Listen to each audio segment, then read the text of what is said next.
This title is narrated with virtual voice, computer-generated narration for audiobooks. The Legend of Wildcat Kitty and the Cyclone Kid by Franklin Lincoln. The Last Ride. The screech of the hawk echoed like a ghostly banshee across the desert plains and throughout the canyons, rocks, and rills below. The giant bird flapped its broad wings rapidly, pulling draft beneath its feathers, then spreading them wide and soaring in a graceful glide on the air currents as it circled above and around the dry, arid expanse below. Its keen, large eyes, with vision far keener than man or beast, searched the desert sands, rocky canyons, buttes, and granite spires for signs of living movement, food in the offing to be dove upon and swooped away for an afternoon meal. The dark shapes moving below on the desert floor were far larger than the usual fare of lizards, rabbits, and other desert creatures. They were riders and horses moving slowly and deliberately in the desert sand, but the promise of death was in the air, and the big bird soared low to examine what could soon be a feast of human and equine bounty. With another loud screech, the hawk buzzed close over the heads of the riders and then soared upward into another sweeping arc over the landscape and accelerating to higher altitudes. The dark shape of its body and outstretched wings disappearing as its form was obliterated by the silvery hot sun, whose usual golden orb now burned so hot that only a blinding center and streaming funnels of heat and brilliance remained, sucking the blue out of the sky and turning it to pale pastel. On the desert floor below, 5 riders of justice rode in the sun, pushing onward despite the foreboding warning of the circling hawk above and unaware that death waited in ambush in the canyon up ahead. "Gol durn, Hawk," the Cyclone Kid said, pulling on the reins and bringing his big chestnut mare to an abrupt halt, the horse's hoofs sliding in the burning loose sand and spewing hot granules of desert up around her hocks. "Just waiting to have us all for dinner," he wailed as his 4 companions reined their mounts to a halt beside him. The Cyclone Kid was an elderly man with broad shoulders and a large build. His expanding girth was hidden beneath a gray duster. Even in the heat of the desert, he had not chosen to stow it away with the rest of his traveling gear behind the cantle of his worn-out old saddle. Gray hair hung below the dilapidated high-peaked 10-gallon hat. The brim was wide, and the crown was stained with sweat, turning what was once a white hat to dark gray. A polka-dot yellow bandana hung loosely around his thick neck. "I don't think he's big enough to stuff all of us into that tummy of his, Cy," the tall man sitting astride a big gray stallion to the left of the Cyclone Kid said. He was not quite as old as Cyclone, even though his hair and stubble beard was snow white. He was known as Arapaho Brown. Although not very bright and quite naive, he was still a very capable gunman with plenty of bark on for a man of his age. "He'll be back with plenty of company," Cyclone mused, still watching the birds circling above. "You can bet on it." "Stop being so pessimistic, you two," the young lady on a black and white pinto at Cyclone's right elbow jeered. "We'll be out of this desert before long, and the buzzards will have to find something else to feed on." She was young, barely 20, and was small-framed. Long auburn hair, usually hanging down below her back beneath the tied-on Stetson, now pushed up and half hidden by the low crown of her hat. She wore a red checkered shirt tucked into the top of black denim jeans. Her name was Catherine Carlin. Everyone called her Kitty, and of late she had garnered a reputation as a bank robber and outlaw. She had been dubbed Wildcat Kitty, and she was the unlikely titular leader of her companions who had become known as the Wildcat Gang. The Cyclone Kid was her grandfather and the actual leader. He was a legendary hero oftentimes written up in dime novels, although they strayed far from the truth and angered Cyclone somewhat. He scoffed at the idea of being a legend. The remainder of the gang was made up of Kitty's younger brother Jeremy and Cyclone's longtime friend Henry Tolliver, who had oftentimes been mistaken for an Indian and written up in the dime novels as the Cyclone Kid's faithful Indian companion, Chief Two Owls. Chief was a thin, spindly man. He wore a denim jacket, print shirt, and a flat-brimmed hat with a domed crown. 3 eagle feathers were fitted into a wide red hatband. Thick lensed glasses covered his dark eyes. He often affected the guise of an Indian. By a strange turn of events, the outlaw Wildcat gang had recently been offered amnesty in return for their services on behalf of the law. They all now wore the badge of Arizona Territorial Deputy Marshal. "Hotter'n blazes," Cyclone said, removing his hat briefly, wiping his brow and settling the hat back on his head. "Looks like they came through here some time ago." The tracks of the outlaw horses they had been following were clear in the sand. Horseshoe outlines were clear, and the shapes were well defined, undisturbed by any drifting sand. There had been no breeze in the air since early dawn. Earlier that morning, outlaws attacked the morning train as it rolled through Rocky Gorge on the way to Fortune City, Arizona. The city had formerly been called Thimble Creek, but with the coming of the railroad and the town's rapid economic growth, it had been renamed Fortune City in honor of the town's most influential man, Simon Price, banker, judge, mayor, and owner of most of the town's businesses. The train had been derailed and there had been several casualties along with injuries to many other passengers and railroad personnel. The express car was robbed, and the outlaws got away long before the Wildcats arrived on the scene. The total disregard for human life was appalling, and the Wildcats had set out after the outlaws with determination. "Tracks lead straight into that canyon up ahead," Cyclone said, letting his gaze drift from side to side, examining the entrance to the wide canyon up ahead. The sides of the pass rose high above the desert floor. Although steep enough, the banks angled away on each side, making it possible for a man to climb the inclines. Large rocks and boulders dotted the high terrain. Cy gigged his big mare slowly and cautiously forward. His companions followed, bunched up close and spread out side by side. "This place gives me the willies," Cyclone muttered. His eyes kept roving the sides of the canyon. Nothing moved, and the air was deathly quiet. Even in the broiling heat, he felt a chill slide down his spine, and it wasn't just his sweat. "Where the hell are we anyways?" "Granite Pass," Jeremy answered. "No one hardly comes through this way anymore. It's too isolated out here in the desert. The Indians say it's haunted and have avoided it for years." "Haunted?" Arapaho Brown piped up.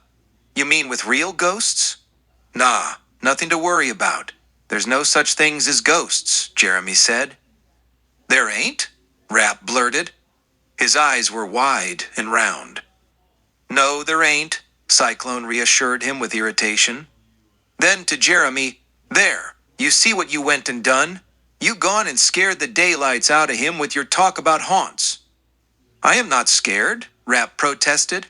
"I've said it afore, and I'll say it again. I ain't afraid of no ghosts."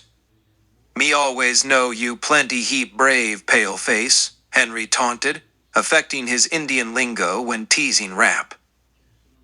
"There, you see, Cy? Told you so," Rap said. The entrance to the gap had melted away behind them, while the banter about Rap's bravery continued. Suddenly, they seemed to find themselves well within the confines of the canyon. They hawk glided through the sky above them, appearing from behind one bank and disappearing over the rim of the opposite side. Its shrill shriek broke the silence that had enshrouded them. Almost as if the hawk had signaled the start, it happened suddenly and fast.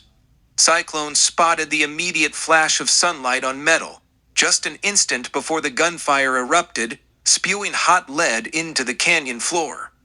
He was already shouting, "Let's get the hell out of here!" He spun his horse around almost in place. The others were reacting in unison, and they were bumping into each other as they tried to turn their mounts in retreat. Dark shapes of men popped up over the tops of the rock cover on each side of the canyon, rifles to their shoulders and firing rapidly into the small group of riders below. Flame and thunder, followed by searing hot projectiles of lead, poured into the canyon.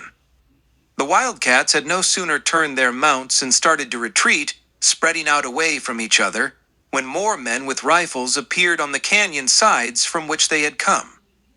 They were now trapped between the opposing forces. The Wildcats had automatically pulled pistols from their holsters as they maneuvered their horses into retreat and fired blindly and hastily at the men on the canyon walls. The attackers were out of hand gun range, and the Wildcats were caught well within rifle range of the ambushers behind and in front of them. Bullets were whizzing past them and around their horses' hooves like pelting rain. Side by side, the Wildcats charged forward, riding in an outstretched line into the gauntlet ahead of them. Jeremy had sidled his mount to the far outside of the group when he became the first casualty. As if singled out from all the gunfire, the rifle that took him seemed louder than all the others. A red splotch spread across the front of his shirt. The impact of the bullet pushed him back in the saddle, his arms outstretched like the wings of a hawk. His horse seemed to run out from under him as his body spilled backward, out of the saddle to land lifelessly in the sand. "Jeremy!" Kitty shouted with terror-filled eyes. She pulled up on the reins and was turning her mount back. She felt the sting of hot lead. She dropped her six-shooter and fell from the saddle. Beside her, Chief Henry's mount went down and his body pitched forward over the horse's neck. By now, the firing from above, behind, and up ahead was a continual roar of thunder. Arapaho Brown's gray stallion was the next to go down, falling onto his side with Rap beneath the animal's weight. Cyclone's big chestnut mare reared on her hind legs, and Cyclone fell backwards, out of the saddle, and sprawled into the sand. The mare ran off. As quickly as it started, it ended. Gunfire ceased, and the desert air returned to calm. Silence once again settled into the canyon. The Wildcat gang lay scattered about the canyon floor, and in the stillness, the screech of a solitary hawk echoed above as he soared across the burning sky. 1938.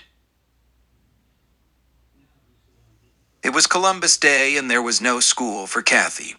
Summer had somehow slipped away, and autumn had crept into its place, bringing with it the brilliance of red and gold spreading across the plains of the Midwest. The sun was shining bright this day, but there was a crispness in the air that had not been there in the summer. There was a slight breeze, and she had to wear a sweater. But, all in all, it was a nice day. The smells of fall and harvest time were rich in the air. She had the day all to herself, and she wasn't sure what she wanted to do with it. She usually played with her 12-year-old brother, Jimmy, but today he was busy with her father, uncles, and cousins, for it was threshing time, and they were all out in the wheat fields.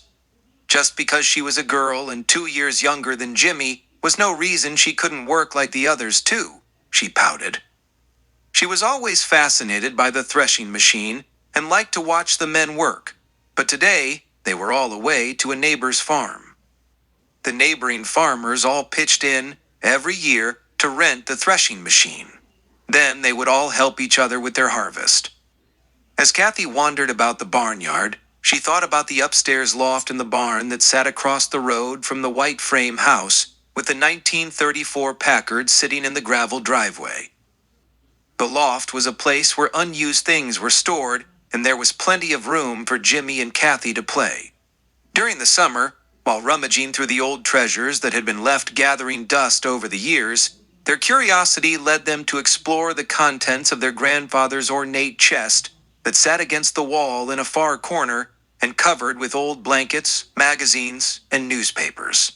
They had been warned several times not to touch any of their grandfather's belongings, but just because it was forbidden, there was additional temptation to search beyond its mystique. It was in that old chest, on a rainy day in early August, that Jimmy and Kathy found the collection of old dime novels that had been written about Western characters called Wildcat Kitty and the Cyclone Kid. The two children became enthralled with the fictional exploits of these unlikely heroes. Time and time again, careful not to let their grandfather know what they were doing, the two of them would sneak up into the loft and read the thrilling adventures. They would keep a constant vigilance from the window in the peak of the barn, watching to make sure their grandfather was not out and about, which was very seldom, for he spent much of his time caring for the children's grandmother, who had been sick and bedridden for the last several months. Each time, when finished, the children would try to put everything back in place, hoping that no one would ever know what they had been up to. It had been several weeks since Kathy and Jimmy had ventured into the loft. With the start of school, there was no longer the long summer days that could be whiled away up there. And 3 weeks earlier, the children's grandmother had passed away. Sorrow had taken the place of a carefree time. As they all stood over the open grave, heads bowed and tears in eyes, Grandpa had squeezed little Kathy's hand tightly and pulled her close to him. "Grandpa's girl," he said, reassuring her.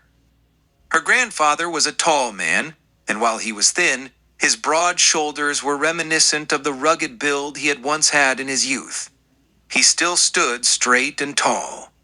His hair and mustache were snowy white. Since the day of the funeral, he had been sullen and sat alone for several hours each day in the parlor of the big frame house.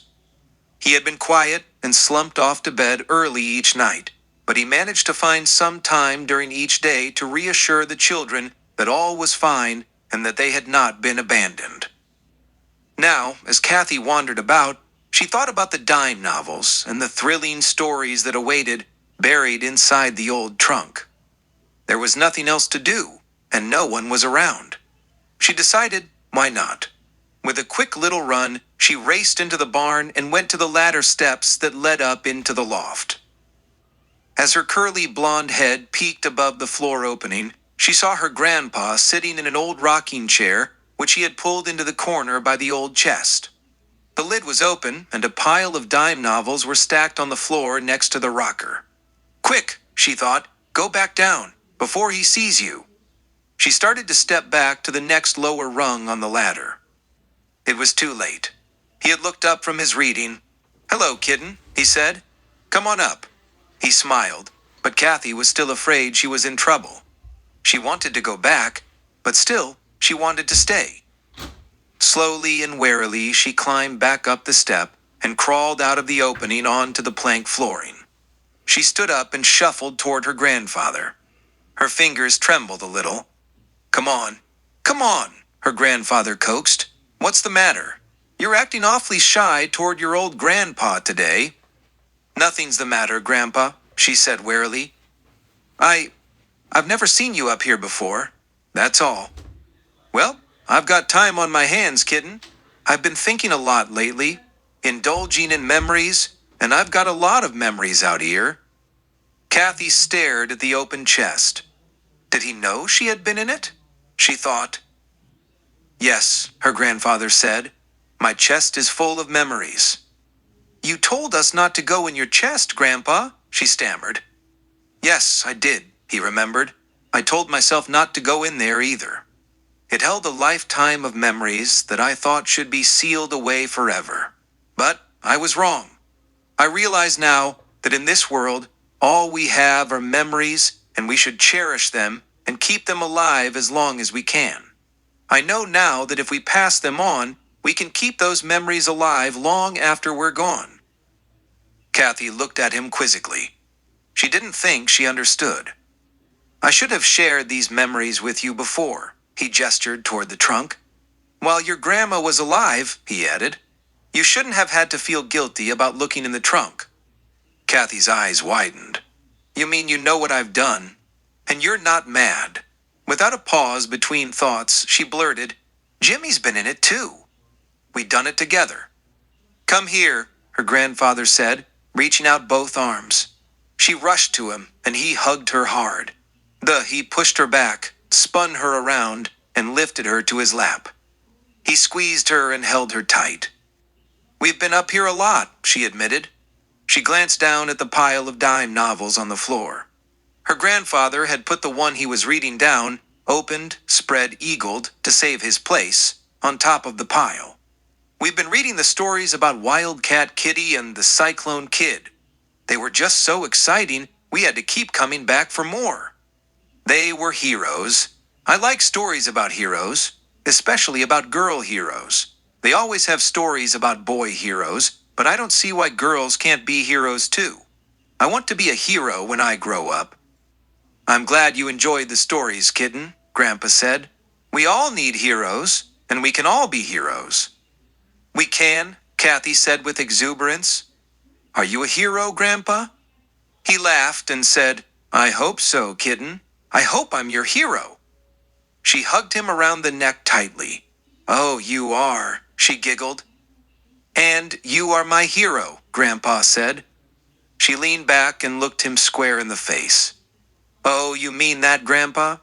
I sure do. He squeezed her again.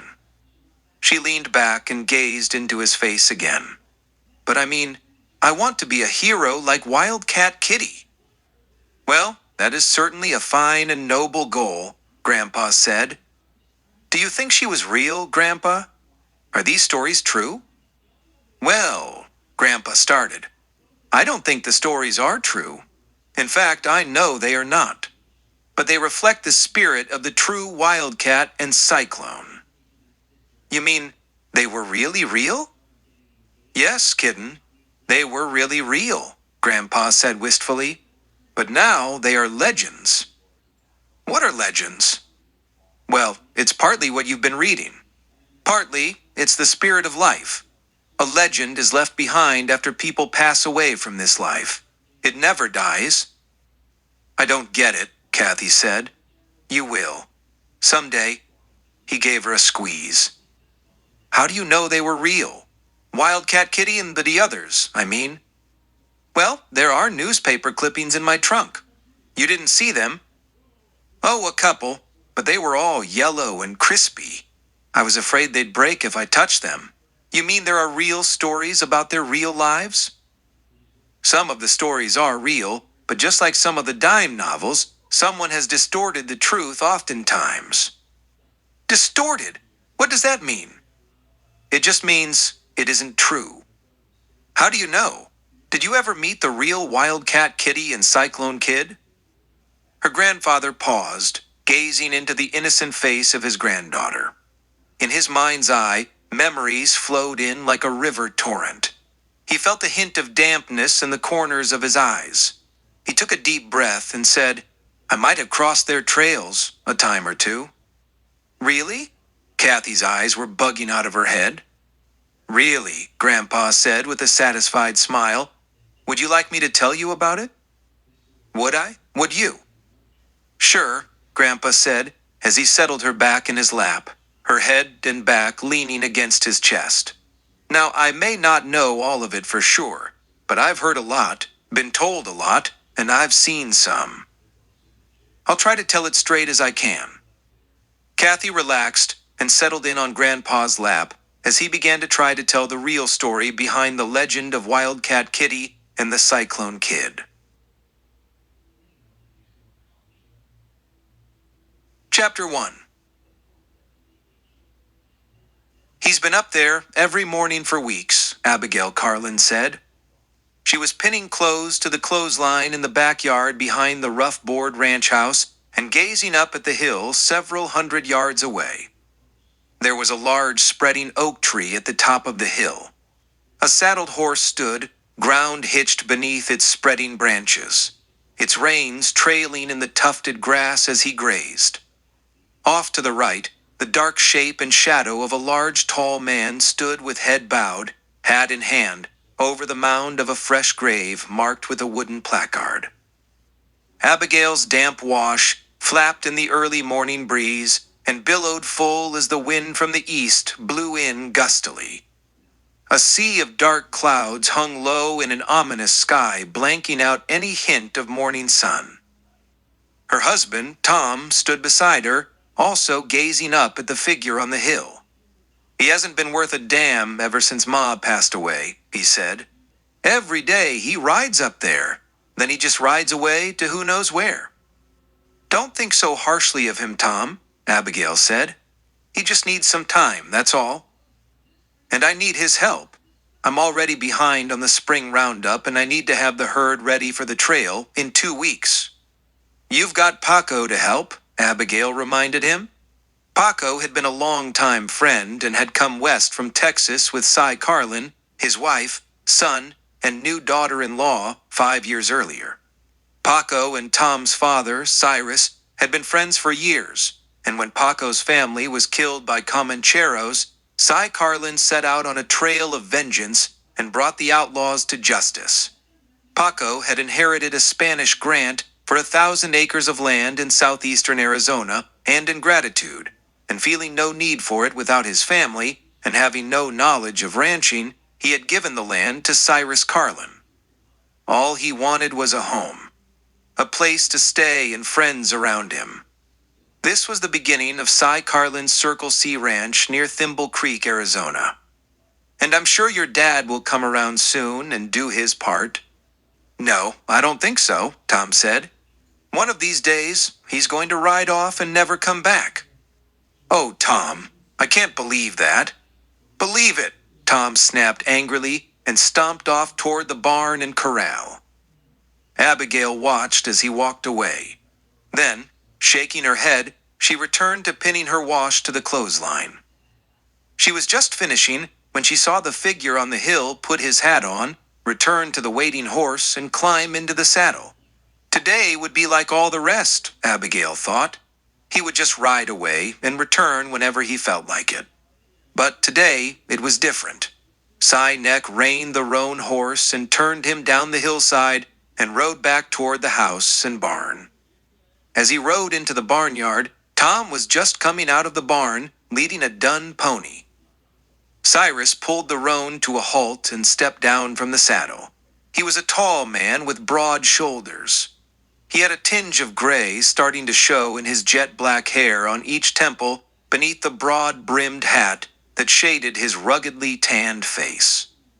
Still holding the reins behind him, he stepped up to face his son. You ready to do some work now, Dad? Tom asked, anger present in his words. No, son, he said with resignation. I'm leaving. For good this time. I'm no good to anyone anymore. It's time I was riding on. Tom noticed the bedroll, slicker, and saddlebags tied down behind the roan's saddle. Just like that, Tom exclaimed. You're quitting on me? Quitting us? You know we're barely getting by.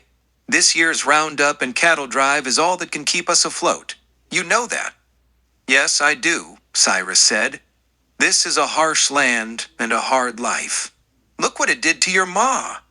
Old long before her time, lying in her grave up there. He glanced toward the hill. You want that for Abigail? Give it up, son. Take her east where life is easier. Live a good life. I never thought you were a quitter, Dad, Tom said. I'm not. I'll fight this land until I conquer it or until I die. I thought you were the same as me. So did I, son. So did I. He turned and climbed back into the saddle and seated himself, taking one last look around at what had been his home and his hopes for the future. He saw Abigail put down her clothes basket and start toward him. The wind was whipping at her skirts. Her long auburn hair tousled and blew into her eyes. He gigged the roan toward her. If you leave, Dad, Tom was shouting at him, don't come back. I don't want a quitter around here. I don't need one. Cyrus kept riding without looking back. He heard his son still shouting, don't ever come back. You're leaving? Abigail said as Cyrus drew up close to her. He leaned on the pommel and gazed sadly down at her. Yes, he said sadly. Please don't be hurt, Abigail. I don't want to hurt anyone. I just need... His words trailed off. I know, Abigail said softly. I understand. And Tom will understand too. He needs time. You need time. We all need time. Come back when that time is done. Tom said, he started. He's hurt too. We want you here, where you belong. We'll be waiting. Cy didn't quite know what to say. Without a word, he sidled the roan back a step, tipped the brim of his hat. "You're one hell of a lady, Abigail," he said. Then, with heels against the roan's ribs, he rode off. Abigail was still watching the horse and rider when Tom stepped up beside her. "Did he say anything?" he asked, hoping for some reassurance that his father was not gone for good. "Not really," Abigail answered. "Did you tell him about the baby coming?" "No," she said. "I didn't want to lay that on him just yet." "Maybe it would have made a difference," Tom said. "Maybe," Abigail said. "I just hope he comes back someday on his own. Maybe one day he will get to meet his grandchild." Far across the open pasture, the shadow of Cyrus Carlin was disappearing over the horizon, riding to his destiny. Months rolled by, and Cy Carlin had not returned, nor had he been heard from. Tom Carlin managed to get his herd to the railhead in Bisbee and shipped to market in Chicago. When he returned home, he brought with him a newspaper edition of the Bisbee Herald. On page 4 was a small article. The headline read, "Homesteaders Saved from Outlaws by a Lone Rider." The article went on to tell the story of how one Cyrus Carlin had ridden into Mesa City, Arizona, and prevented an attack on a wagon train of homesteaders. Weeks later, an article from the Santa Fe Ledger was reprinted in Thimble Creek's own local newspaper. The headline read, "Lone Gunman, Cyrus Carlin, foils bank robbers in daring holdup." More articles began to appear around the countryside. The Tombstone Epitaph reported Cyrus Carlin protecting miners from claim jumpers. The Yuma Daily Journal told the story of Cyrus Carlin preventing a stagecoach holdup. According to the Dry Creek Bugle, Cyrus Carlin had been appointed town marshal.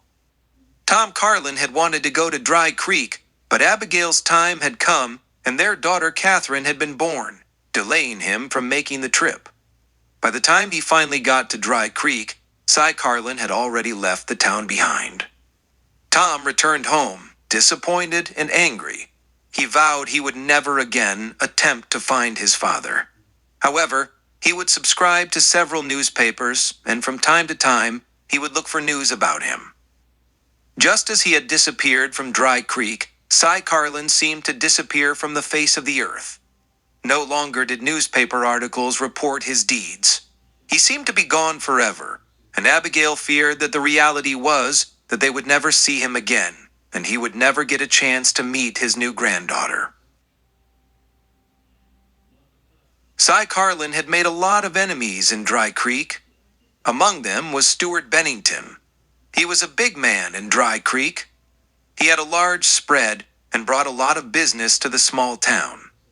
He also brought a lot of trouble with him.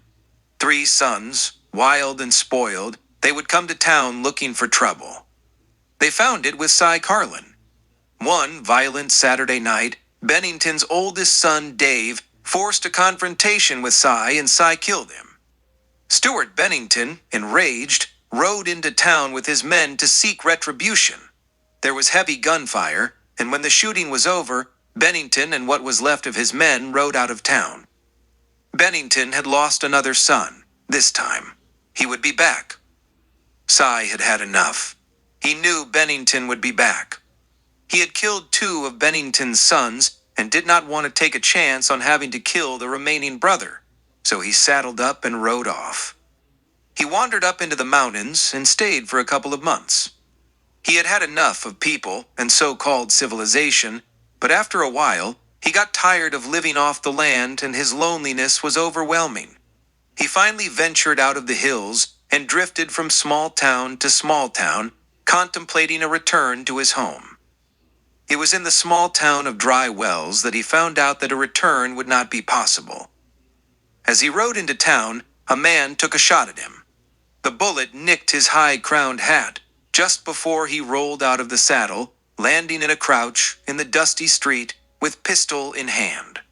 He fired twice, and his attacker crumbled dead in the street. On examination of the body, Cy found a wanted poster on the man. Stuart Bennington had put out a bounty on his head, $5,000 reward. bounty hunters on his tail, Cy knew he could never go home. He could never expose his family to that kind of trouble. No, he must continue on alone. He drifted from town to town, and then one day, he found himself in a small town in central Utah. This was where he met Henry Tolliver. Henry had built a trading post in the wilderness, and a town had grown up from it. When Henry's Shoshone Indian wife was attacked and his store burned, Cy Carlin came to his rescue. Henry's wife was never quite right after the attack. She returned to her tribe, and Henry, wearing Indian-style clothes, rode on with Cyrus as his companion and trail partner. It was in the town of Twin Buttes, Idaho, that Henry Tolliver had been mistaken for an Indian and transformed into the integral role in the legend of the Cyclone Kid. What's all the excitement about? The young man in his early 30s said as he approached the bar in the Algonquin saloon. He was fairly tall and lean, dressed city-style, with a neatly tailored gray suit and bowler hat. He was just killing time between stage layovers. He was headed for Denver and had never heard of this little town of Twin Buttes before, but he was pleased to experience the local color firsthand. It could prove useful in the future, for he was a writer and made a living, writing exciting tales of the West, published on cheap paper and becoming known as dime novels. Word has it, a famous gunfighter is on his way into town, the bartender said. He glanced across the barroom floor. There were 2 tables close together, and every chair was occupied by armed, hard-looking men. The young man counted 9 of them. Those men are waiting for him. The old man there is Stuart Bennington, and he's waiting to avenge the death of 2 of his sons. You mean there's going to be a shootout? The young man asked with a trace of excitement beginning to build in his tone. That's right, Sonny, the bartender said. If I was you, I'd get myself and my fancy duds to a safe place and lay low until this thing is all over. Sounds like just what I want to see, the young man said. I'm a writer. Maybe you've heard of me. Ned Zane? Can't say as I have, Sonny. Reading ain't something too popular around here. You've heard of Pawnee Bill, haven't you? Zane said. Sure, who hasn't? Well, I'm the one who made him famous. I wrote the thrilling exploits of Pawnee Bill. You may have read 'em, the bartender said, but he done 'em, and we didn't have to read about it neither. Just then the bat-wing doors behind them burst open. A boy of about 20 came through, heading toward the waiting hard cases. His face was flushed, and he was excited. Here he comes, Pa, young Petey Bennington shouted. He's at the edge of town. The elder Bennington and his men jumped from their seats and hurried out of the saloon.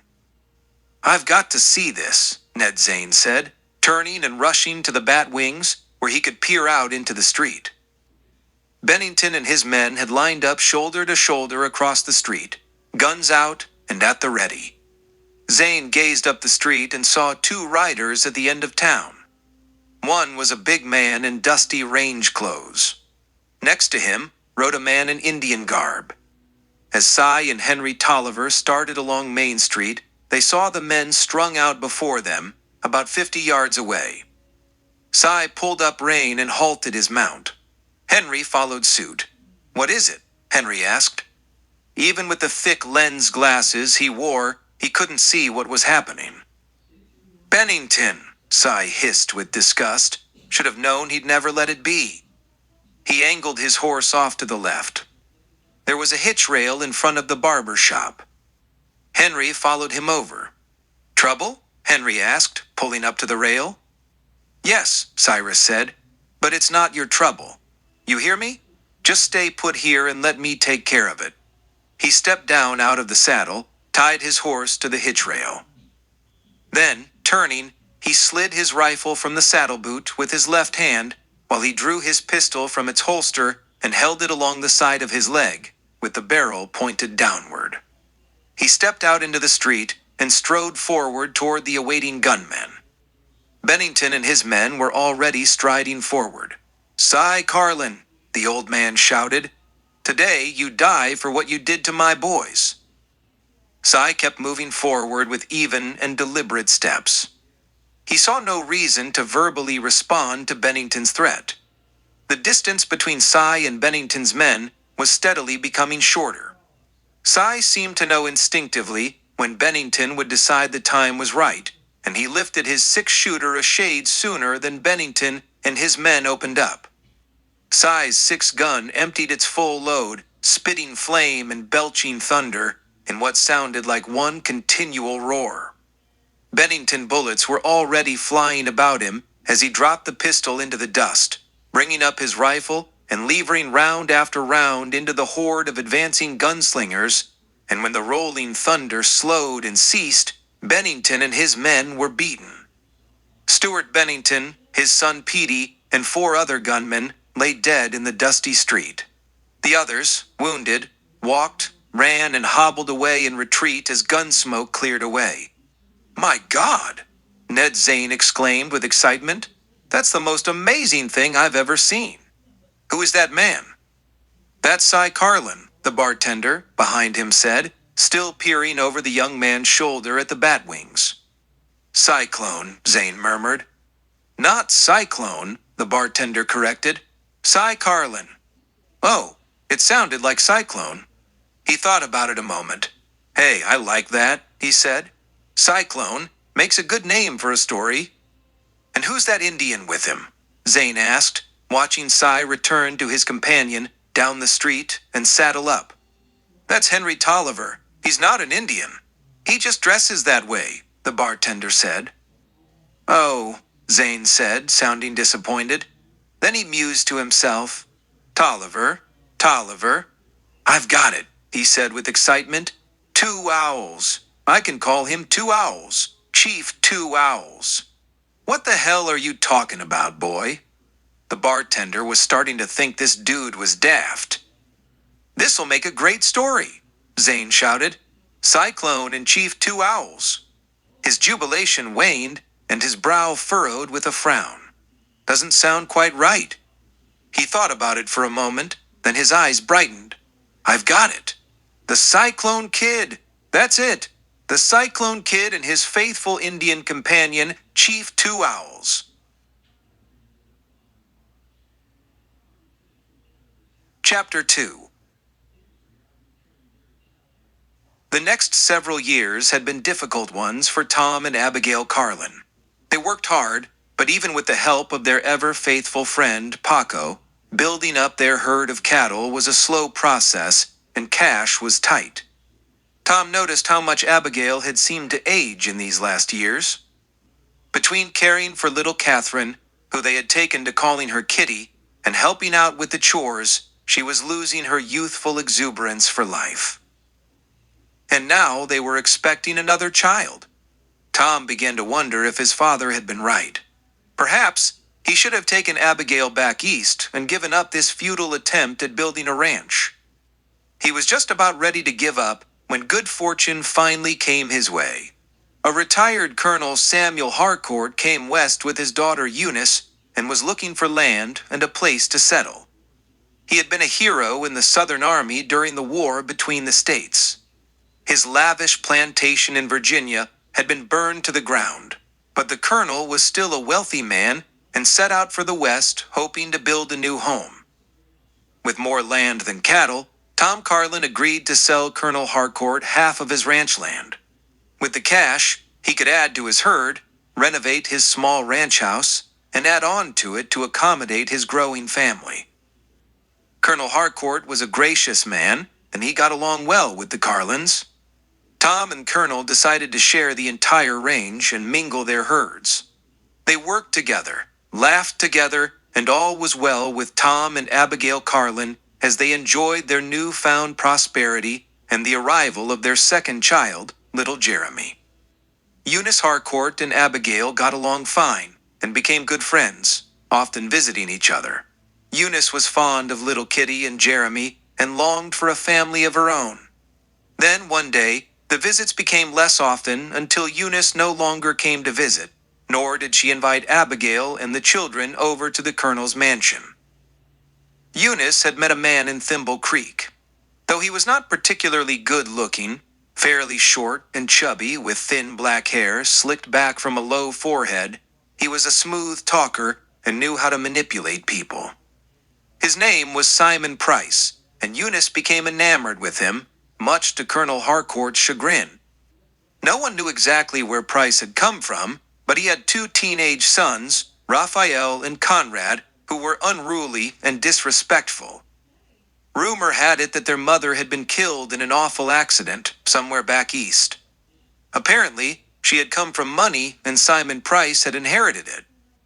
On his arrival in Thimble Creek, he purchased a saloon and a hotel, which he named the 4-Bit Saloon and Silver Dollar Hotel, respectively. The colonel warned Eunice that Price was a moneymonger and was just after his money. She was enraged at the accusation and married Price in spite of her father's protests. She was already expecting a child. The colonel was angry and threatened to disinherit his daughter. Unfortunately for Colonel Harcourt, and fortunately for Simon Price, Sam Harcourt met an untimely death, slain by an unknown assassin before the will could be changed. Eunice inherited the entire fortune after all, and Simon Price used it to begin building his empire. The colonel's proud home was subsequently named the Big Dollar Ranch, and the current ranch hands were let go. In their place came rough-looking men with guns. This was when things began to go bad, once again, for Tom and Abigail Carlin. There was no longer cooperation between the ranches.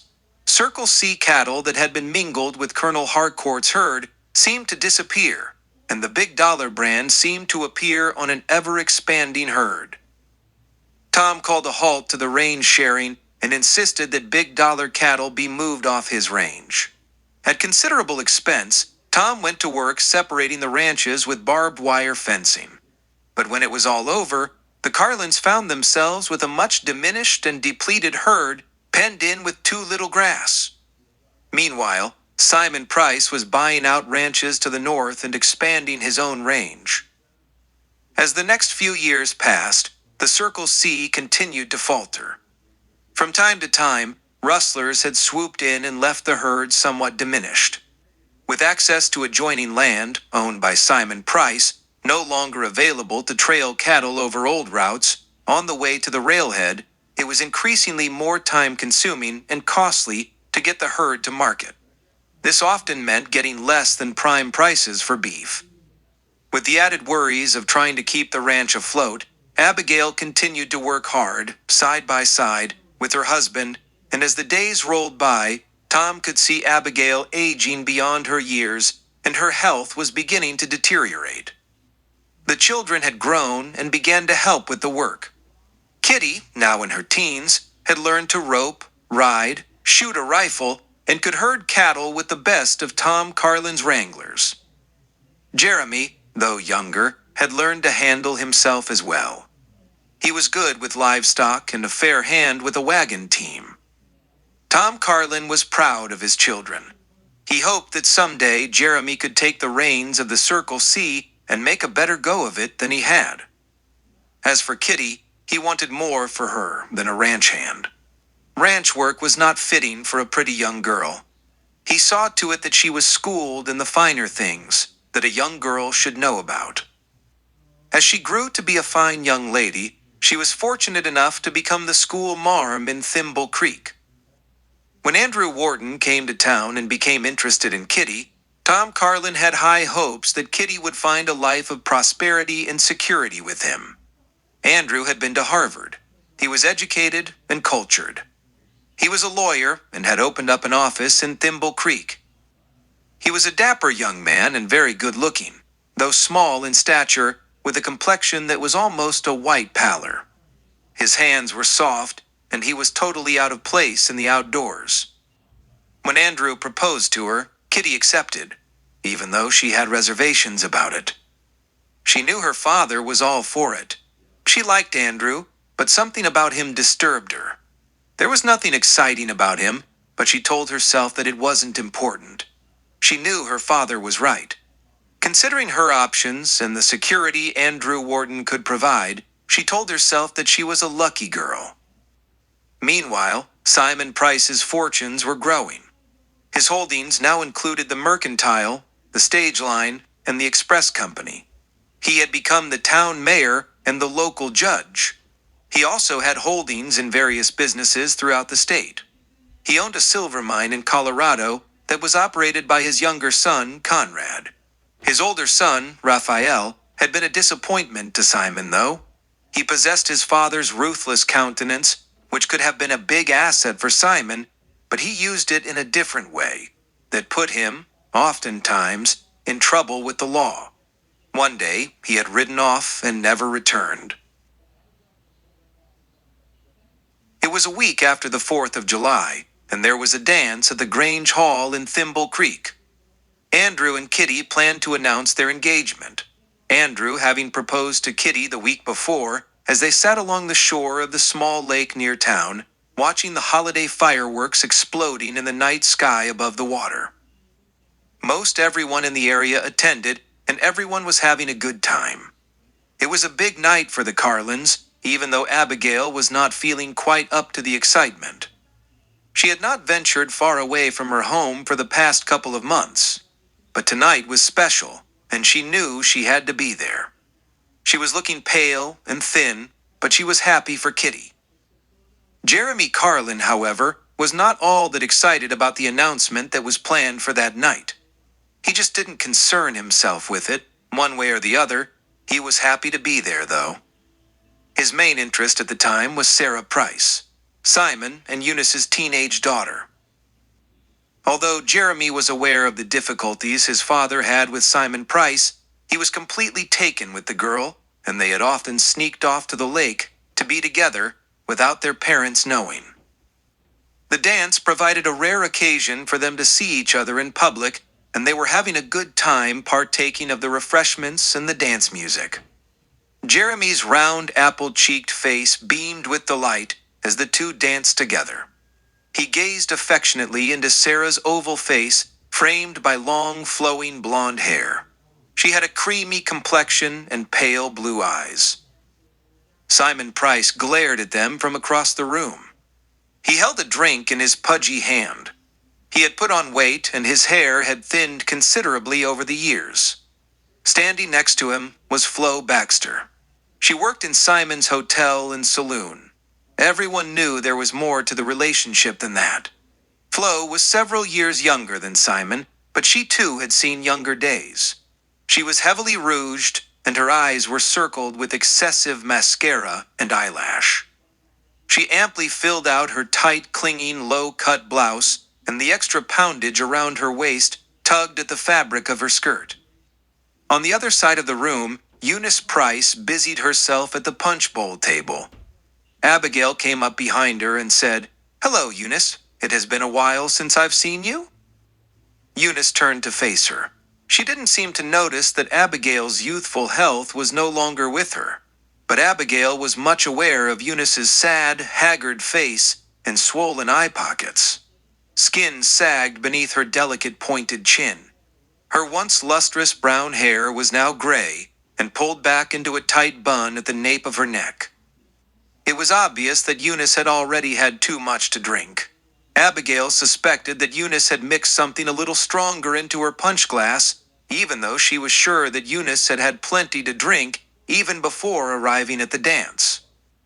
"Look at him," Eunice said sullenly, gazing across the room to where Simon stood with Flo Baxter hanging on his arm. There was no "Hello, Abigail" or any other sign of greeting. Eunice was totally absorbed in herself and her problems. She teetered on rubbery legs. The alcohol slurred her words. "He has to shame me in public, flaunting that floozy in my face, letting the whole world know it."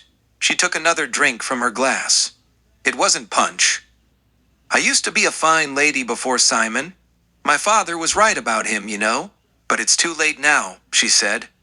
"He's stolen any sense of pride and dignity I may have had." "Why don't you come and sit with me a while, Eunice?" Abigail said, taking the woman's arm to steady her and help her to a chair. "I don't need any help from you or anybody else." She pushed Abigail away and staggered toward a row of chairs along the wall. She stumbled into one, pushing it sideways and almost tipping over in it. Abigail was embarrassed for her. Damn that Simon Price all the hell, she thought, turning to look in his direction. He had already moved away from Flo Baxter and was approaching Tom Carlin. Tom's back was to him. "Hello, Tom," Simon greeted with his usual slippery smile. Tom turned. He had recognized the voice. There was no hint of pleasure in Tom's voice as he said, "Hello." The question was already in Tom's eyes. "What do want?" He didn't say it. "I've been wanting to talk to you, Tom," Simon gushed. "I'm glad we have this opportunity to meet here tonight." The question was still in Tom's eyes. Simon ignored the fact that Tom had not yet spoken beyond the obligatory greeting. "Couldn't help but hear that you've been having troubles keeping your ranch going lately," he continued, knowing that Tom had little use for him and fewer words. "You ought to know that better than anyone," Tom said. The implication was plain. Simon ignored the accusation and continued. "I think I can help you, Tom," he said. "I've been wanting your spread for a long time." "Tell me something I don't know." Simon still let it pass. "I'm willing to pay you any amount you want for it. I'll even double it. You'll make a handsome profit, and you'll be able to take Abigail east where she can regain her health. You know this country is killing her." "I don't need you to tell me anything I don't already know," Tom snapped.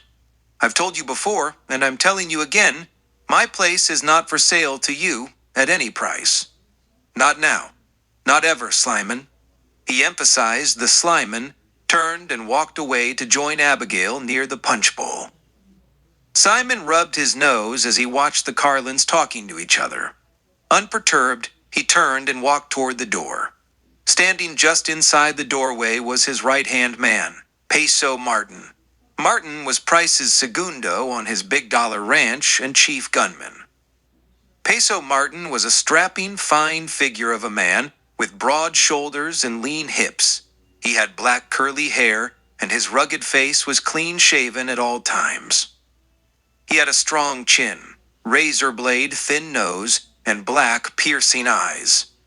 Tonight he was dressed in a well-tailored brown suit without the fancy two-gun rig he usually wore around his middle, with jutting pearl-handled pistol butts in twin holsters. Simon spoke briefly to Martin. The tall man shook his head in acknowledgement, then retrieved his black hat with the silver concho hatband from the rack near the door and left the building. In the meantime, the music had stopped and attention had been called for. Andrew Wharton stepped forward, bringing Kitty with him, and made a small speech, and everyone cheered when he announced his engagement to Kitty. Simon Price smiled slyly to himself as the announcement was made. Maybe there was a way to hurt Tom Carlin even more, he thought to himself. The party resumed with full steam, and it seemed as if everyone was having an even better time than earlier. Simon approached Andrew, shook his hand in congratulations, and then ushered him aside, where he spoke to him at great length. The night wore on, and while they were dancing, Jeremy said to Sarah, "How about we go outside for a while? Just you and me without everyone else looking on." She jumped at the suggestion, and they snaked their way through the dancers and slid through the door. The music muted behind them as the door closed. The air was warm but just cool enough to bring the refreshment that a nice summer night brings after a hot summer day. They hurried around the corner of the Grange Hall where they wouldn't be seen by anyone coming or going through the front door. They both were giggling as they slid into the shadows, rolled up against the side wall, and were wrapping themselves up in each other's arms when they saw it. "Look!" Sarah exclaimed. She was seeing it over Jeremy's shoulder. He turned around, and there it was. "Jumping Jehoshaphat!" he shouted. Far to the south, the night sky was aglow with an orange hue. "Fire!" Jeremy gasped. "And it's big! Looks like it's coming from our place." He was panicking now. As they started to run back into the Grange Hall and report what was happening, a team of horses pulling a buckboard came thundering down the street at a gallop. A small man was on the driver's seat. He had a whip in his hand, and he was snapping it violently, urging the team to a faster speed. The man was Paco. Jeremy's fears were confirmed. The fire was at the Circle C. He had the Grange door open by the time Paco clambered down from the wagon seat, and they all ran inside screaming. The party was over now. The fire wagon was brought out, and the Carlins returned home with several other townspeople willing to help with the fire. But it was too late. The barn had completely burned to the ground, taking with it several horses. Luckily, the fire had not spread to the house or any of the other outbuildings. The horses in the attached corral had managed to escape and had run off. But the loss was devastating, and more than the Carlins could afford. This was another big setback for the Carlins. Tom suspected that the fire was a retaliation by Simon Price for his refusal to sell. There was no way he could prove it. He could only continue to forge forward. This meant another trip to the bank for an additional loan to help him rebuild. He had already borrowed against the Circle C twice before. He feared that there might not be a way to pay the loans back, much less an additional one. Ben Morrison, at the Thimble Creek Bank, was sympathetic and willingly extended the mortgage against the Carlin Ranch, although he warned him that he was lending the money imprudently according to standard banking procedures. It was only Tom's integrity and the banker's faith in him that the loan was being granted. Tom set to work on rebuilding, and one day, several months later, Andrew Wharton drove his one-horse buggy out to the Circle Chur. Tom greeted the young man cordially. "Good to see you, Andrew, my boy," Tom said, smiling broadly. "I'll call Catherine for you. Tell her you're here." "No, sir," Andrew said coldly. "I'm not here to see Catherine today. I'm here on official business." His demeanor was cold and businesslike. He handed a paper to Tom Carlin. "What the hell is this?" Tom exclaimed. Utter shock and disbelief on his face. "Simon Price? Foreclosing?" "Mr. Price has bought out the bank in Thimble Creek," Andrew explained. "He's calling in several outstanding mortgages in the area. Yours is one of them. I'm really sorry, Mr. Carlin." The apology was still very businesslike. "What have you got to do with this?" Tom blurted. He already knew the answer. "Mr. Price has retained me as his personal attorney. It's a great opportunity for me. I'll be able to provide very well for Kitty. Mr. Price has provided me with a nice house on the outskirts of town. It's big enough that you can all move in with us." "I don't think so," Tom said. "And you can tell Slyman he's not going to get my ranch. If I have to, I'll go to Bisbee and get a loan to pay this one off." That night, the family gathered in the living room as usual. Abigail was in her rocker with some knitting. Kitty was at the roll-top desk checking over her students' homework. Jeremy was curled up on the sofa reading a dime novel. That was when Tom broke the news. Kitty was shocked that Andrew would be part of taking the Circle C away from them, and she decided to call off the engagement. She could not marry a man who would sell his soul to the devil himself. "Don't be foolish, Kitty," her father urged. "You can't blame the boy for doing his job. Don't worry about me. I'll work things out. I won't be here forever. You've got to think about your own future." Then he got up and headed for the door. "I'll be back in a little while," he said, donning his hat. With a deliberate sweep of his hand, he lifted his gun belt from the hook next to the door and was buckling it on as he went out the door. It was getting late in the evening, and the night air was cold, made colder by a rising breeze, when Tom Carlin rode into the yard of Simon Price's Big Dollar Ranch. 2 horses were hitched to the rail out front. Just as I expected, Simon Price chuckled gleefully. He held the curtain to a front window slightly askew as he gazed out and watched Carlin dismount. Peso Martin stood behind him, gazing over Price's shoulder. "We'll meet him outside. I don't want Eunice or Sarah to know anything about this." Tom Carlin was just ready to knock on the door when it opened. Peso Martin came through it first, both 6 guns in hand. Simon followed out, quickly closing the door. "I've been expecting you, Tom," Price gloated. Get back on your horse, Peso ordered. We're all going for a ride. The next morning, Tom Carlin's body was found out on the range, next to a section of barbed wire that had been cut open. Several head of cattle had been run off. Sheriff Harvey Trask attributed the killing to rustlers, but the remaining Carlin family was sure they knew better. They were sure that Simon Price had been responsible, and Trask was just a stooge for Price and covering up for him.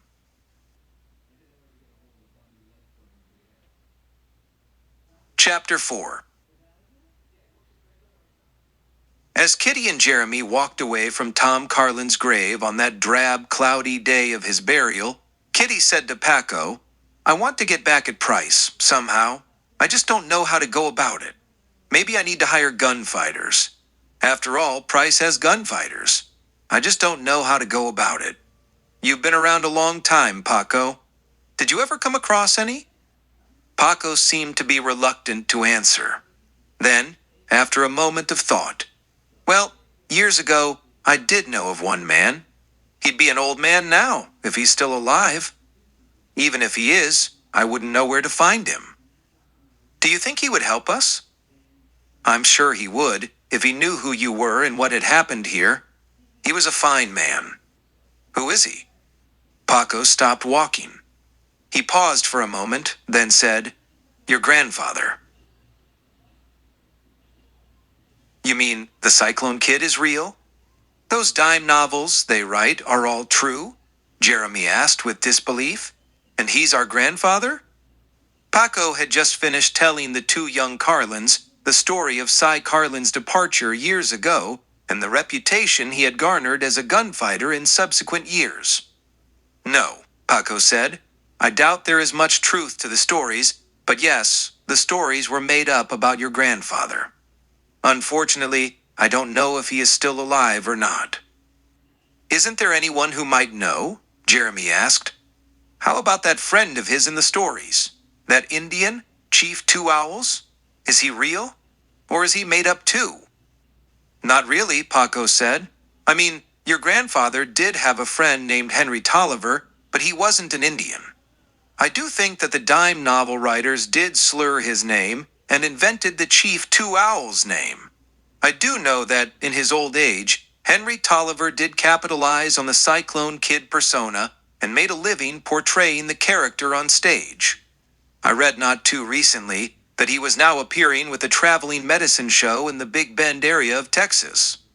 If you can find him, he might be able to tell you what happened to your grandfather." "Then we've got to find him," Kitty said. "What then?" Paco asked. "What if you find out your grandfather is dead or unable to help you? I'm afraid it might be a big waste of time. No, if you really want to hire a gunfighter, I suggest you start looking for someone close to home. But be careful of who you choose, though. The wrong man could be just as dangerous to you as Simon Price." Jeremy and Kitty talked about it for the next few days and finally decided that they would go in search of their grandfather. But first, they needed to vacate the Circle C according to the foreclosure terms, and they needed to provide for their mother's care. The shock of Tom Carlin's death had taken an even harder toll on Abigail's failing health. Kitty scraped up enough money to send Abigail off to a home in St. Louis.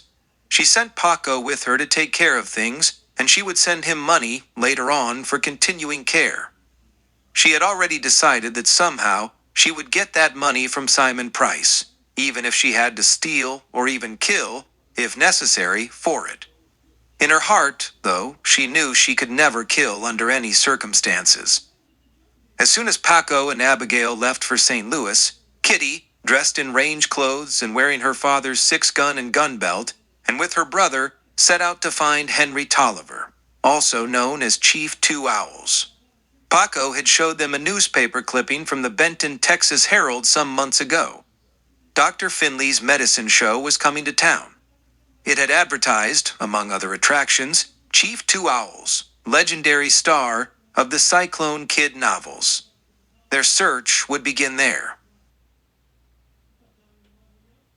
On the day of foreclosure, Simon Price, Peso, Martin, Sheriff Henry Trask, and Andrew Wharton arrived at the Circle C to find it abandoned.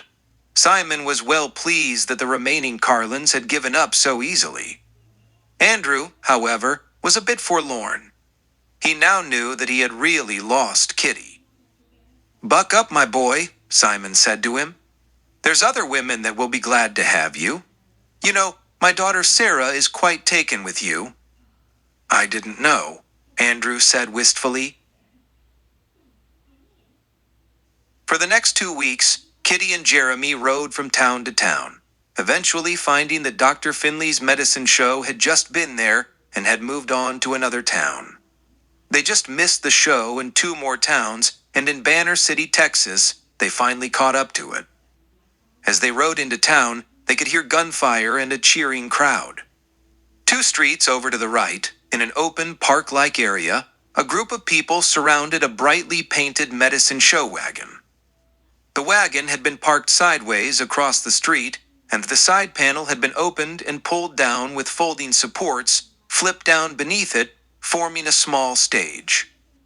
As Kitty and Jeremy sidled their horses up close to the crowd, where they could see over the audience's heads, they settled themselves in their saddles to watch the show.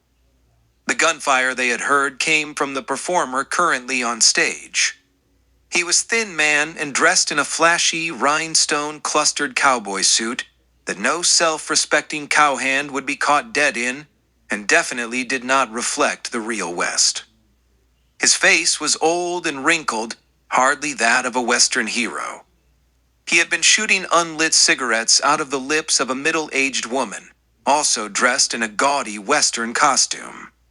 The crowd cheered and clapped with each successful shot. He was just finishing his act when Jeremy and Kitty rode up. Madam Swami, teller of fortunes, had obviously been the previous act and was still clearing away the props from that portion of the show. A billboard, alongside the wagon, had proclaimed the attractions, including the Swami and the sharpshooter, with his assistant, who was also billed as the Songbird of the West. In larger letters, it proclaimed as its main attraction the Cyclone Kid's faithful Indian companion, Chief Two Owls. With the conclusion of the sharpshooter's segment of the show, Dr. Finley, a tall, thin man in his 50s, and dressed in a black suit and top hat, took the stage and made his pitch for the sale of his original Cherokee remedy, guaranteed to cure all ills that could be had for the paltry price of $1, which he collected promptly with the dispensation of several bottles to members of the audience. At the conclusion of the sales, Dr. Finley returned to his role as moderator of the show and introduced Chief Two Owls. The crowd clapped and cheered in anticipation. A thin man emerged from the curtains that had been draped behind the stage and closing off visibility into the medicine wagon itself. He was dressed in Indian garb and wore a multi-feathered headdress.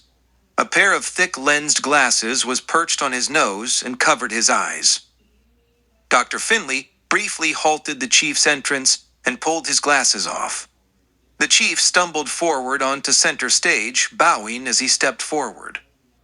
Meanwhile, the Songbird of the West stood back to the right-hand side of the stage, taking up a small drum. She began to beat it with the palm of her hand and started to chant Indian style. Chief Henry began to dance, lifting his legs high with each step, performing a traditional Indian ritual. He also chanted, in unison with the songbird. The crowd clapped and cheered as the chief gyrated around the small, confining stage. Occasionally, the audience would gasp as the chief came precariously close to the front edge of the stage. A time or two, he almost lost his balance and leaned out over the edge toward the crowd, but he managed to control himself and regain his footing. The dance continued for 2 or 3 minutes before the chief finally lost his balance. The crowd pushed back away from the wagon, and Chief Two Owls tipped forward and plunged over the edge. He landed on his shoulder and rolled over in the dust, just as the crowd had moved back enough to make room for his outstretched body. As the crowd had moved back, Kitty and Jeremy also pulled their mounts back a bit to move out of the way of the audience. shock and concern for the fallen elderly man on their faces. The roar of the crowd drowned out the sound of Chief groaning as he pushed himself up to a sitting position and started to rise. Dr. Finley was down on his knees at the edge of the stage. His arms were outstretched downward, reaching out to help Chief rise. His face was twisted with displeasure. A few awkward moments passed as Chief slowly stood, took Finley's arms, and allowed the old medicine peddler to pull him back up on the stage. As Chief settled himself on his feet, once again, on stage, Dr. Finley tried to cover over the embarrassment. "You, all right there, Chief?" Finley said loud enough for the audience to hear. He was using his show business voice as if still part of the show, but Chief could tell that the boss was perturbed once again. "Here, Chief," he said, unscrewing the cap of a bottle of his Cherokee remedy. "Drink up, and you'll be fine in just a few minutes." Chief accepted the bottle, upturned it, and took several gulps. He let out a hiss of satisfaction as he handed the remaining elixir to Finley. "How do you feel now?" Finley asked, projecting to the crowd. "You feel better?" "Me feel 'em heap good," Chief said. "Medicine fix 'em me up good." Dr. Finley raised the bottle high, displaying it to one and all. "There you have it, my friends," Dr. Finley gloated. "You've seen it for yourselves. The magic cure, just as I told you before. Now, anyone else want to take advantage of this miracle? Just $1. As Finley went about the business of distributing more bottles and collecting dollars, Chief and the songbird disappeared behind the wagon curtain. The crowd had dispersed, and Dr. Finley and the sharpshooter, now dressed in ordinary clothes, were busy closing up the stage and closing the panel, fastening it in place and enclosing the wagon. Kitty and Jeremy had waited for the show to be completely over.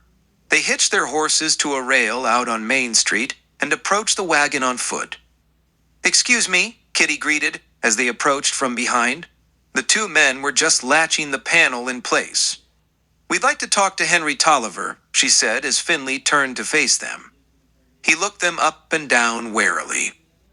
"I'm sorry, but our stars cannot be available to the public," he said. "We're not the public," Kitty said. "We have business with him."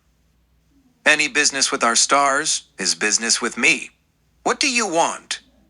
"We just want to talk to him, and it's none of your business," Jeremy said with annoyance and a hint of threat. He started to draw his pistol from its sheath. Before Finley could make a comeback, and before Jeremy completed his draw, a voice behind them said, "What is it you want with me?" They turned to see an elderly thin man with thick glasses approaching. He was in a loose-fitting shirt, jeans, and flat-brimmed black hat. He didn't resemble an Indian in the least. "You're Henry Tolliver?" Kitty asked as he came up close.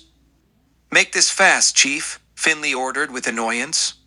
"We're pulling out in 10 minutes. He stalked away with the sharpshooter. "My name is Kitty Carlin, and this is my brother, Jeremy," Kitty blurted. "I've been told you know my grandfather." The name, Carlin, was like a bolt out of the blue. He was quite taken back. He had never heard Cy Carlin ever speak of grandchildren. Kitty rushed her explanation of who they were and what had happened to the Carlin family and why it was so important for them to find Cyrus Carlin. Henry listened intently, and when Kitty finally slowed down and let him get a word in, he said, "I haven't seen Cy in a long time. Last I heard he was someplace in Sonora." "Then, he's still alive?" Kitty's excitement was rising. "I hope so," Henry said. "He was a mighty good friend to me, but, like I say, I haven't heard from him in a long while. As I said, the last I heard, he was somewhere in Sonora. If he's still alive, I'm betting he's either in trouble or in jail someplace." "Then we'll just have to go to Sonora and find him," Kitty said. "It's a tough place for a couple of young people like you to go alone," Henry said. "We can handle it," Jeremy said, slapping the handle of his Colt. Henry hadn't wanted to insult anyone. "I'm sure you can," he said. "But there is strength in numbers, and you need a guide going into that country." "Come on, Chief," Dr. Finley called from the front of the wagon. "We gotta get going." "Just a minute," Henry answered. "I'll be right there." "Now," Finley demanded, "or you're fired and we go without you." "Then go without me," Henry answered back. Finley whipped up the team and drove off in a huff. Henry then turned to the two young Carlins and said, "If you don't mind, I'd like to go along with you." "But your job," Kitty protested. "I never liked that job anyhow," Henry said. "Besides, I'm tired of falling off that damned stage." 2 weeks later, the trio of Kitty, Jeremy, and Henry Tolliver rode into the dusty little villa of Caborca in Sonora. As Henry had predicted, the Cyclone kid was in jail. He had taken sides with a poor Mexican family against the local Jeff, the Spanish word for sheriff. He had wound up doing 30 days in the squat adobe structure that served as a jail. That night, with an extra horse in tow, the two Carlins and Henry Tolliver, under cover of darkness, rode behind the little jail and tied their horses in the shadows. There was a barred window in the rear wall. A faint light drifted out into the alleyway, through the bars. They crept up along the wall and peered inside. There was only one cell, and beyond it was a small office with a guard sitting behind an old desk. He appeared to be dozing. There were 2 prisoners in the cell. Both were lying on straw cots. One was a big man with white hair and white stubble on his rugged face. Although aging, he was muscular and strong. He looked like a hard case who could handle himself. The other man was older, with thinning long gray hair. He was disheveled and looked worn out, and tired. "Is that my grandfather?" Kitty whispered, nodding toward the hard case. Henry moved closer for a better look. He shook his head. "I think so," he said. "But in this light, and from here, I can't say for sure. With my eyes, even in daylight, I would have a hard time seeing." "It must be him," Kitty said. "You said he was tough." "That he is, kitten," he said. He had become quite fond of Kitty and her brother as they rode on the trail. "Then let's go get him," Kitty said with resolution, and pulled back away from the wall. "Hands up," Jeremy shouted, as he and his sister shoved the front door of the jail open in a sudden burst. They each had a gun in hand, pushed out in front of them. The door banged against the adobe wall and gouged a chunk of dried mud loose. Taken by surprise, the short, fat Jeff jerked erect in his chair behind a mutilated wooden desk and pushed himself to his feet and clawing at the pistol in his holster at the same time. "Let it be," Kitty shouted, stepping off to the side and letting Jeremy step through to take the man's weapon and push him back down into his chair. The man started to protest, but Jeremy clubbed him with his pistol barrel and the lawman slumped across his desk. Kitty pushed by, sweeping up the key ring to the jail cell from the top of the Jeff's desk. She strode quickly to the cell and unlocked it. "What the hell's going on here?" the big hard case shouted, jumping up from his cot. The old man on the cot next to him barely moved. He merely grunted, acknowledging the intruders. "We're getting you out of here," Kitty said, swinging the door wide open. "Hurry up, we've got horses waiting outside." Henry was holding them hidden in shadows at the side of the jail. "Come on, move it." "Whatever you say, little darlin'." The big man moved quickly for his size. He found his gun belt and hat hanging from a rack and headed for the door with Kitty and Jeremy. "What about me?" The old man, still in the cell, shouted. "Do what you want, old man. You're on your own," Kitty shouted as they all dashed through the door into the street. Henry was right there with the horses as they stepped through the doorway. They mounted up and rode quickly out of town. They rode hard and fast, putting as many miles behind them as they could before an alarm could be sounded and a posse formed in pursuit. It was treacherous riding in the dark, and at any time, a horse could unknowingly step into a chuck hole and come up lame. But they took the risk. It was only when the horses began to tire and falter that they all reined up to let the animals blow. "Can't let them rest for long," Jeremy shouted. "I think there's somebody on our back trail already." Kitty looked back along the shadowed trail. "I don't see anyone," she said. "I can't see anything," Henry said, "but I thought I heard something back there." "My hearing is better than my eyesight. I thought I heard hoofbeats." Then, turning to the left, he said, "What do you think, Cy? Is there somebody back there?" "Yeah, let's get the hell out of here," he shouted, taking the lead and kicking his horse forward into a gallop. The others followed after. Kitty rode up alongside their new leader and shouted above the steady clip-clop of hooves. "The horses will never be able to keep this pace. We have to rest them or we'll be without mounts altogether.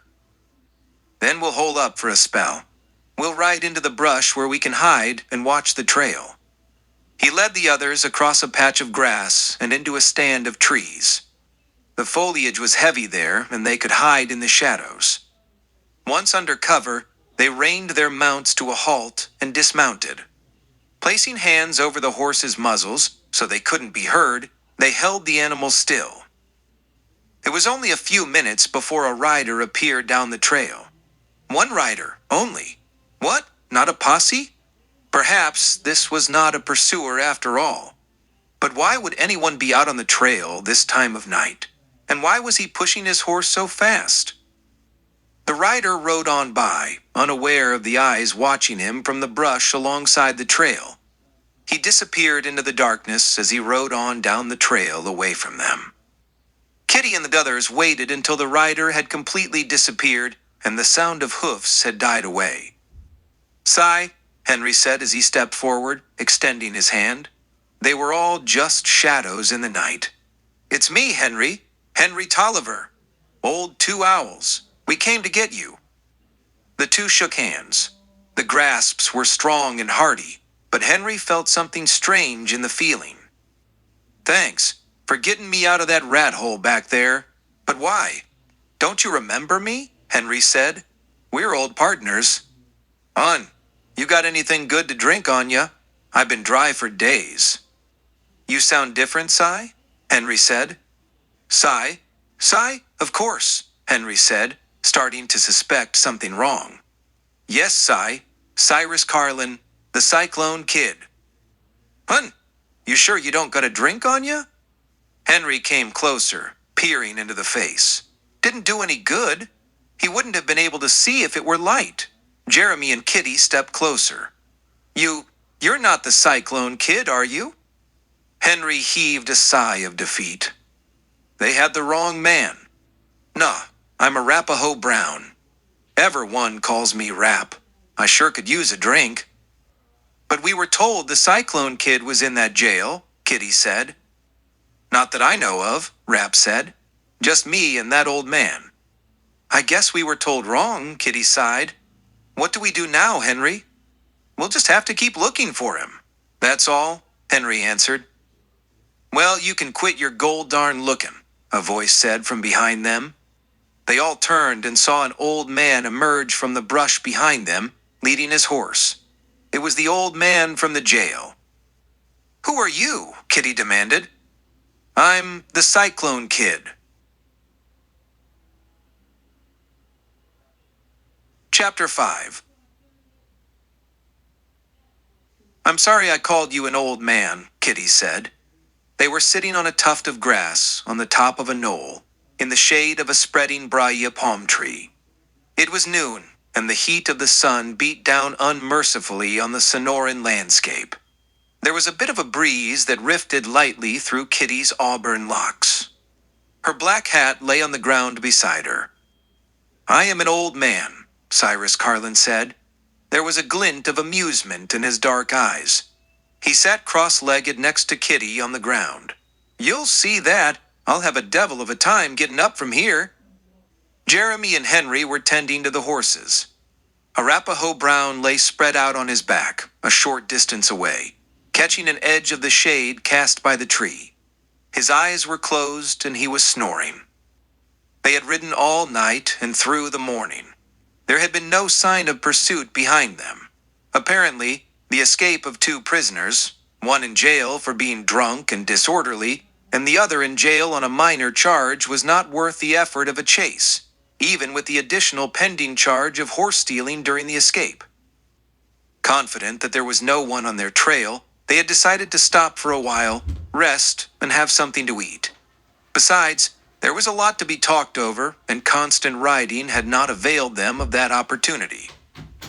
I admit, I thought you looked old at first, but you certainly got out of town fast. You're a good rider, and you've weathered last night's ride like a young man. The night before, Cy had ridden past the hidden riders and had realized that they were no longer ahead of him. He had doubled back and searched the brush for them. I don't know how I could have mistaken that old drunk. She glanced toward the sleeping Arapaho Brown. For you.